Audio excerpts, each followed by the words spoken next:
It's not an option to not change. Your industry is changing, your products are changing, yet in our bodies and our brains, we don't like change. Not at all.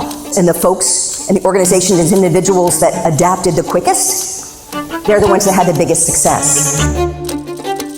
But in my head, having been an athlete, I was like, well, if it's something like a muscle, it's a skill we can learn, then there's got to be a way we can train it. And I wanted that.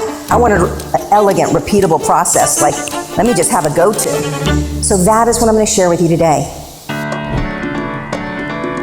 I never planned to be here on a stage talking about change. This was never part of my plan.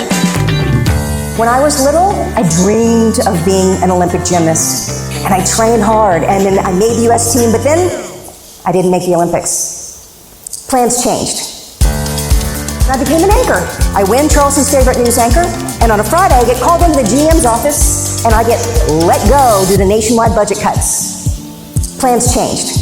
And so I jumped into this startup technology company, and it was like jumping on a moving train. We went public. Forbes magazine gave us one of the top 10 tech IPOs of the year. I wrote my first book, and I started speaking. Each of you has your own story of change. Maybe you're in one of those moments right now, in the middle of a big change.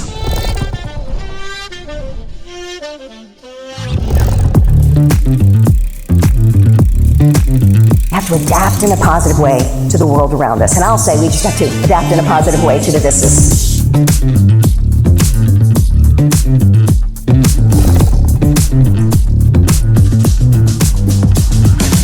She makes it really easy to have a framework for how you tackle something. And it was fantastic. She brought some really good information.